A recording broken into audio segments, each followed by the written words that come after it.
For me, it was the obvious choice to take you directly into my fantasy world. Like, I hadn't even played in a club in Helsinki, and then I got invited to play at Flow Festival, which is like the biggest festival in Helsinki. Yeah. I didn't really have an answer to that because for me, it's not about games. It's about having the tools to create an interactive environment and an immersive experience.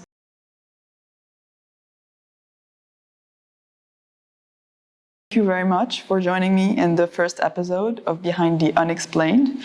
I'm super happy to have you in the first episode because I really liked how diverse what you do is and your artwork. But first, before we dive into what you do, I would like to ask you to present quickly where we are, what is this 3D scenario going on, and also what it means to you, if it does mean anything. Just a brief explanation. Yeah, so what I wanted to do with this interview, I knew instantly when you said like I could choose a place where I could introduce people to my world. Yeah. And then for me it was the obvious choice to take you directly into my fantasy world. So I guess I just wanted to show what my own designed 3D places look like. So that's the best way to get into my creative mind. I'm happy we're right into it. Yeah. So you work a lot with 3D, a lot of visual design. I think we'll talk about that a bit later on. But first I wanted to talk about the DJing side of what you do, because I feel like that's how most people know you, or at least that's how I first discovered what you did in the first place. So if I'm not mistaken, you're a resident at 2 radios, right? Yeah. So one is Radio in Amsterdam, and the other one is Good Time Bad Times in Rotterdam. Exactly. I particularly wanted to insist on your resident show in Amsterdam in Radio, because I was really intrigued by how you described your show, which is called Ancient Utopias. And it was really interesting because I only discovered afterwards the description. First, I just listened to the music, and then I saw on your Instagram when I was doing a bit of research that there was a whole concept behind it. And I'm going to read a little extract because I thought it was really interesting what you said. So you're talking about the transcendental, meditative, and tribal qualities of electronic music, to let go of our cerebral intellect and tap into the primal wisdom of our sensuality. The style is an intersection between old healing traditions and virtual techno-utopias, producing a sound that's at the same time ancient and futuristic, organic and mechanic. And when I read that, I think the first thing that came to my mind was, how did you come to this, like what was the process like to end up, with that thought of, okay, that's where I want to take my DJing into, that's the way I want to explore, because I feel like it's quite a specific thing to describe about music. What was the thought process like to build that show? I think it has been just a multiple years long journey that kind of never stops, and I find it like super interesting to realize how your kind of taste and your aesthetic, whether it's music or visuals, it just kind of keeps on developing and kind of like stepping into a creative industry. I feel that it's kind of like stepping inward into yourself, and you become more sensitive to your inner world because that's basically your main tool that you work with. Yeah. And I guess like over the years, I've just discovered that I'm very much into this kind of polarity between like super futuristic technological aspects, but at the same time, I've always been very interested in the more like traditional, ancient, tribal, ritualistic things. And I guess what I do, both in my music and in my visuals, I kind of try to find the sweet spot between these two worlds, where I think we can both learn from both of them. And that produces something interesting that feels very like me. True. I feel like you can also really see those inspirations a lot in the visual work that you do. Yeah. And it's interesting that you can apply it as much on the visual side and on the musical side of it. And I guess because I never had like any official music training, so all my relationship to music is like super purely intuitive. So somehow I usually don't question why some sound really makes a huge impact on me. Yeah. But somehow, whenever I hear this kind of like deeper things that have been used, for instance, in meditation practices or like ritualistic throat singing, I just love the combination of bringing that into a club setting and kind of bringing the dance floor into this little trip where they can also travel inwards. Because I guess my best experiences have been on the dance floor when the DJ has taken me kind of into my world, and then it's almost like a healing experience to be there, move your body, and suddenly you come into realizations in your mind as well. And that has been like a magical experience. And I guess that's what I would like to deliver for my audience as well. Yeah, like fully taking the music and then making it your own and kind of seeing where it takes you. Yeah, and giving people the space to turn inwards and feel liberated and feel free and kind of to let go of the everyday boundaries. Yeah. I feel that's the power of club culture and dancing. And in a way, it's not that far from dancing behind a fire like 500 years ago. Like it's the same thing, but just brought into the modern era. So in a way, I see the profession of a DJ as a lineage of that same need in human beings. Yeah, that's interesting. Like same energy, but just in different mediums, different places. And the trance of multiple bodies moving to the same rhythm at the same time is already like an ecstatic feeling, and it creates certain chemicals in your brain that just make you more free and liberated. And I see it as a kind of a healing process as well. I was also really curious. I think last time we met, you mentioned how living in different cities really impacted the music and kind of made it evolve. And I was really curious about, just your insights on the different experiences. Because for the people who don't know, you're Finnish. So you were in Helsinki for a very long time. That's where you started mixing. Then you went to Berlin for a year, if I'm not mistaken. Yeah. Now you're in between Amsterdam, The Hague, just the Netherlands overall. I'm super curious, what's the music scene like in Helsinki? How did you get into mixing? And how did it evolve, changing cities?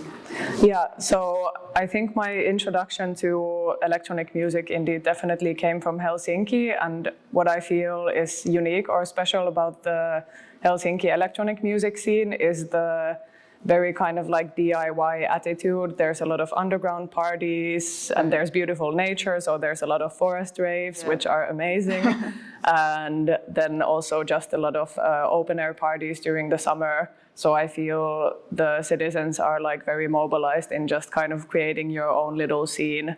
And there's like multiple different small subcultures going on. So in a way you find surprisingly a lot of diversity, even though it's a relatively small town. Yeah. And then there are also nice nightclubs, but for me, definitely the underground parties were the place where I also discovered what was the sound that I really enjoyed. Yeah. And then when I moved to Berlin, it was funny that I realized that one of my favorite clubs in Berlin, which at the time was Katterblau, they actually had a lot of the same DJs that had been booked into an underground party in Helsinki. Yeah. But at the time, I didn't realize that they were actually pretty major names in Berlin. And then I was like, okay, now I see why I enjoy this kind of music. Yeah.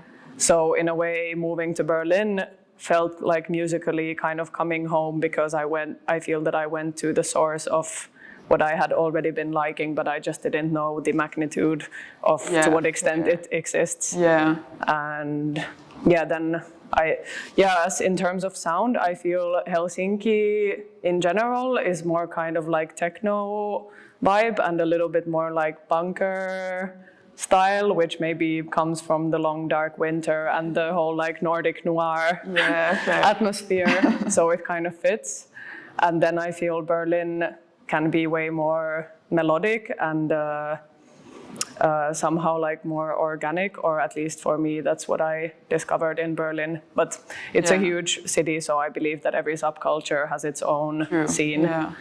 And when I moved to the Netherlands, I was almost going through like a musical identity crisis because I was so in that Berlin music scene that I was very convinced that this is going to be the music that I'm going to enjoy forever, and I've really found my niche. But then somehow a few years passed, and subconsciously you're sucking in new influences, and slowly somehow the music taste also started changing.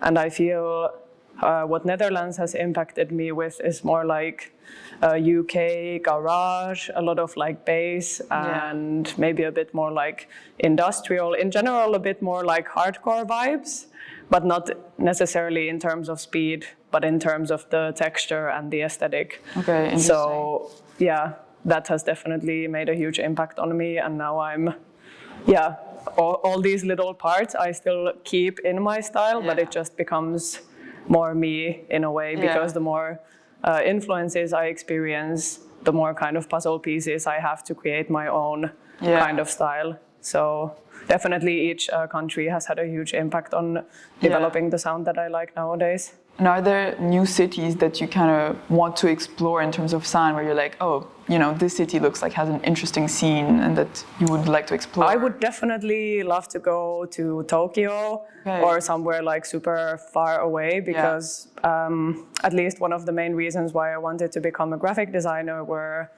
many poster designers from specifically Japan in the 80s and the 90s. And they just had this very mystical, ethereal, I don't know, like a magical atmosphere to them.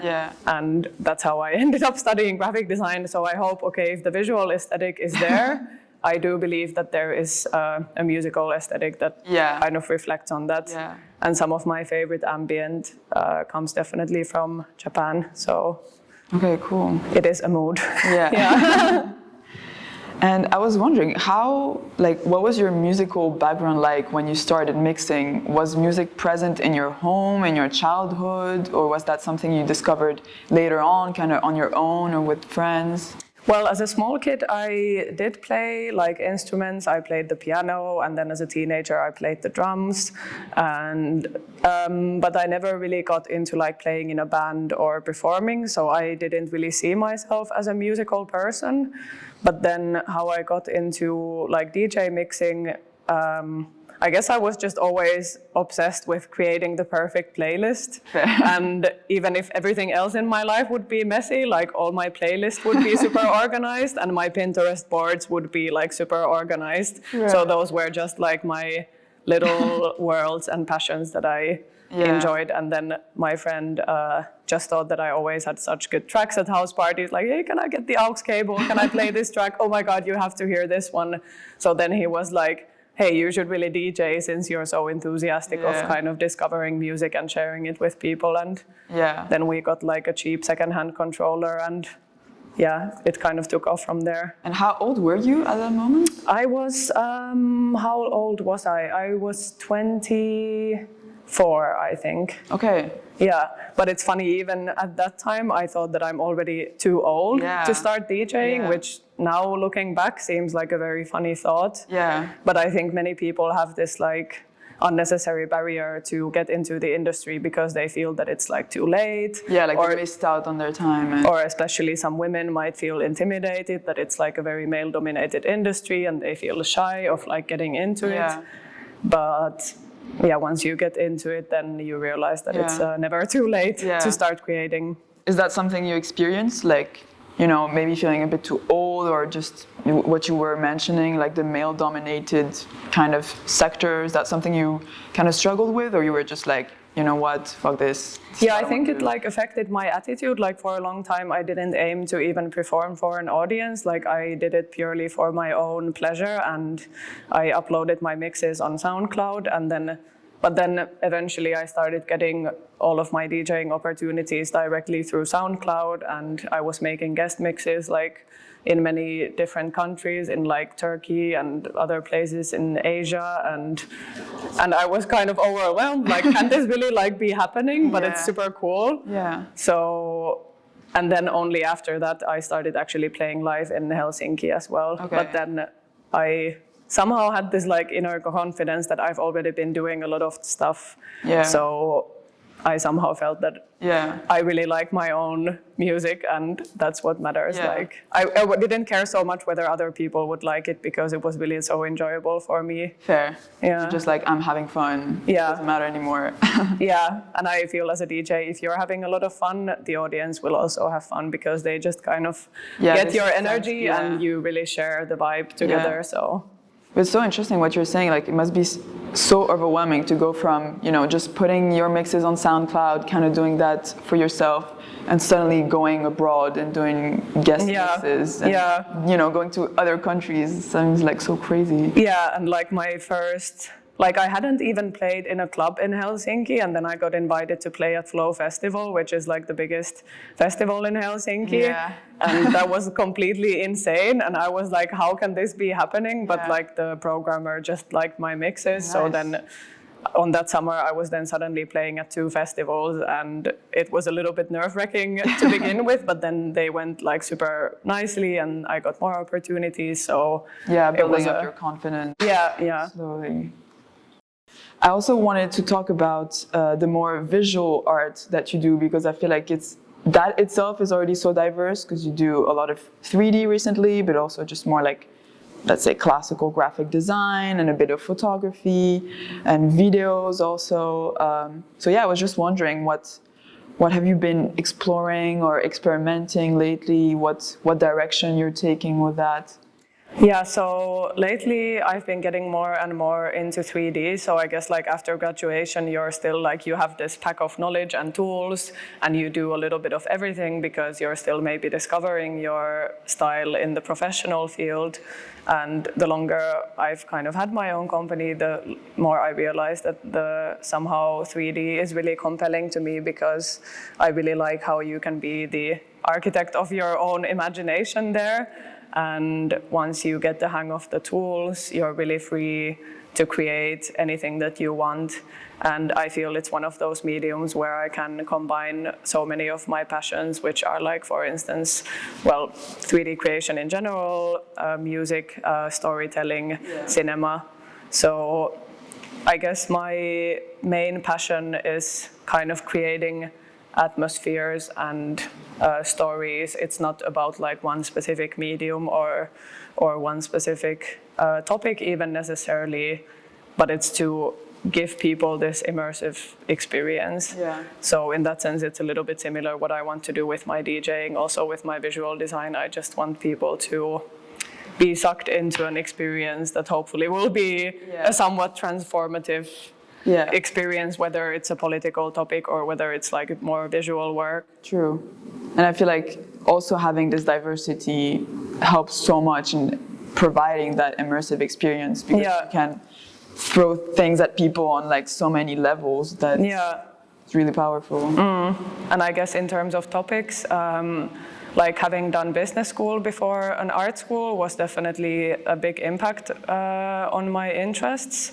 And it's funny, when I left business school, or like I graduated like from bachelor's and master's there, and then I thought like I will never touch any economics related topics again, because there was a reason why I left.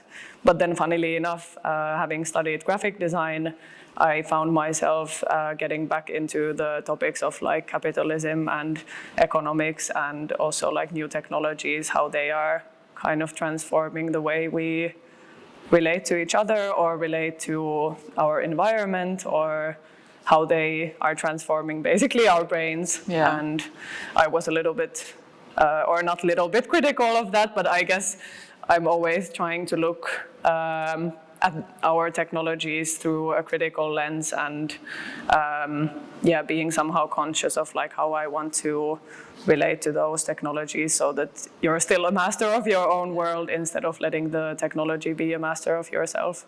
Yeah, that's something I was thinking about when I was looking at your work. Like, do you sometimes kind of get this, I don't know how to say, like almost paradoxical feeling where, you know, you're being very critical of these technologies and also making so much art through them, you know, and kind of being like, okay, where's the line where I'm enjoying this and at the same time I'm being critical of it? Yeah, definitely that has been a huge topic, and I guess I haven't like solved it yet either. Like there are moments when I still feel like somehow divided between like what I'm trying to promote or show a good example of, but still being very immersed in using these technologies. And for instance, working with Unity as a platform has been one of these like paradoxical technologies, since it's a lot used in like mostly video game industry.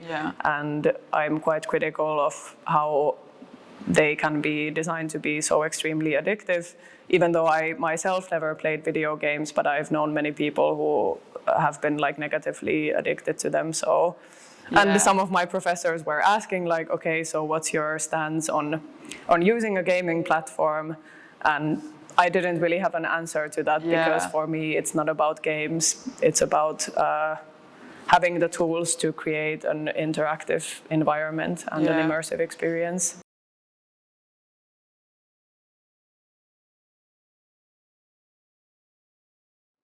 Yeah, I would love to hear more about how cinema has influenced your work, because I feel like you've mentioned that a couple of times, and you have, I think, a couple of zines or like more photography projects that are drawing from like cinematic influences. And yeah, I was wondering just where that's coming from, what kind of movies, how it's, you know, impacting you. I think it's also interesting, a bit more subtle influence in your work that you don't necessarily see straight away. Yeah, I guess I just feel that movies have had the greatest impact on me as an art form, because they also have this immersive quality to them as an art form. And throughout my life, I just remember like having these specific films that I would watch over and over and over and over again, and just be completely fascinated by the world that the director has been able to create. Do you have certain movies in mind? Yeah, definitely. So in terms of like directors, I really love Lars von Trier and Gaspar Noé. Also Stanley Kubrick when I was like a little bit younger, and Andrei Tarkovsky. So I guess what combines all of these directors is that they somehow have this like mysterious quality to them. And yeah, I was also feeling a little bit paradoxical, like why do I sometimes like such kind of dark films in a way? But I guess I'm just attracted to the honesty of the directors on seeing humanity and our weird behaviors as something that they're not afraid to tackle or discuss in their films. And I guess I'm just attracted into that like pure raw experience of being a human and not kind of trying to pretend with anything. And then with Tarkovsky, it's more the spiritual and the supernatural aspect that he manages to bring into his films without actually using any special effects, or his style is very minimal or classical in a way, but still he just creates this deeply spiritual, magical feeling in me when I watch his films. Yeah. And I feel like that's also something that comes back often in your work, sort of connecting to the real human, to the real life, and this sort of like spiritual and nature, all of it coming together. Yeah. I feel like it's sort of like a guiding line every time. Yeah, definitely. Do you feel like was that something always present in your life, those sort of topics, or like or can you see some kind of, you know, starting point of that? Or yeah, I don't know, like I guess like already as a kid, like I was just very drawn into mystical things, and I wasn't really like questioning it, but like I was just very into, well, there was this brand called like Emily the Strange, and she was this kind of a witchy girl who had a black cat, and like I just found her super cool when I was like 8 years old. And then I discovered like Gaspar Noé quite young already, even though his movies are very hardcore. But I didn't really understand all the things that were happening in the films, but like I just liked the trippy aesthetic, I guess. And then I also just really liked an artist as a kid called Mark Ryden, and he also makes these very mystical, witchy, and kind of dark art as well. But like I never perceived it as dark, but I just saw it as something like very interesting and intriguing. And then I used to like draw and paint a lot as a kid, so then I would also have like a lot of this witchcrafty thing going on. So I guess it has just always been a part of what I find interesting, and I don't really know why, but it's just something who I am. Kind of there. I was also wondering about Touchy Studios, which is studio in The Hague that you've joined recently, which is also very diverse, I think, in its practices. How has been, this experience, just, I guess, being part of this kind of community, has it affected your work in certain ways? Yeah, I mean, it was definitely a huge game changer, moving from my living room to an actual studio with all other creative people, and just getting inspired by their practices and how they are pursuing their own dreams. And everybody has kind of their own path, but still more and more we would also like to work as a collective and maybe produce like at least one project per year together to kind of create a stronger image of like us as a collective and a studio. So is that something that you feel drawn to, working as a collective, as like a group of people? Or? Yeah, definitely, because I see myself as a pretty huge extrovert, so somehow working with people is a big motivator and energizer for me. True. And I somehow feel the process is smoother when you work as a collective or as a group of people, as long as it's not too huge. But then when you work alone, there's a zillion decisions that you have to make by yourself. But as a group, somehow you just make decisions faster because you need to get on with the project. So, and you can also just exchange ideas and make things evolve way more quickly than if it's just you in your head, trying to figure things out. Definitely. And also just physically having physical space for your work where you're not distracted by your home environment, and just creating the space so that it's inspirational for yourself as well. The visual parts of your work and the DJing feel like two very important aspects of just what you do and your art. And do you ever feel the need to kind of make them merge or make them meet? Because I saw, actually, after thinking about this question, I saw on your website, I think you made a series of posters that were inspired by this album by a Japanese artist, actually. And I thought, okay, that's really interesting, to build visual work from music. And I was just wondering if that's something that you wanted to explore a bit more. Definitely. Yeah, because I feel even though both of them are very the two most important aspects of what I do creatively, they have been kind of separate paths so far. And it's definitely something that I would like to bring together more in the future, since then I could just use both of my interests and talent to create one big experience. So definitely I would like to make, for instance, like music visuals, or create a whole like club concept where I would also create the visual atmosphere and maybe have a bit more like a ritualistic event somehow. So I would definitely like to develop into that direction as well. That would be super cool. Yeah. Have you ever tried making music on your own, or you always stick to DJing? Like I haven't tried yet, or a little bit, yes, but not that I would say that I've really tried. But it's definitely one thing that I have been wanting to do, and I feel I'm getting like closer and closer to the point that I just really want to do it. But being already so diverse and like a very enthusiastic person who gets excited of like all these different possibilities, and I just always felt like I just cannot afford to have another hobby. But now I feel the time is ripe, and it's not a hobby only anymore, but it can actually be a valid part of my creative practice. So, but again, like the older I grow, the more I realize that deep down, I just really want to be an artist rather than work for clients. So like somehow this whole journey of like going first to business school, working for an IT company, eventually studying graphic design, and then now doing DJing.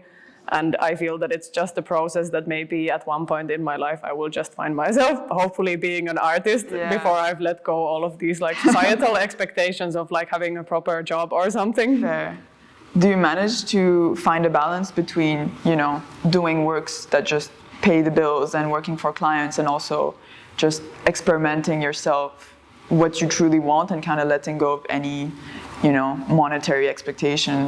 I think that's going to be my main goal for next year, because after graduation, like, it was a natural process of just suddenly getting clients, and then somehow the requests just kept coming. So I've been just very busy kind of saying yes and doing one project after the other. So it has been mostly client projects this year, but it has also made me notice that in order to be happy, I also need to make space consciously to create my own work only for my own pleasure as well. So I definitely want to make that a bit more like balanced, because now it has been mostly client work. What would you see your like more personal work to be in the future? Also more 3D artwork or music? Or I think it would be indeed combining my music and the 3D world into an immersive installation experience. So indeed, like intertwining those two practices together would be my future goal. So also making something available to the public that people can experience physically. Definitely. I would like to have either like an exhibition or then create like a club concept that is more like experimental or artistic. That sounds so cool. I want to be there already. I'll invite you once it happens.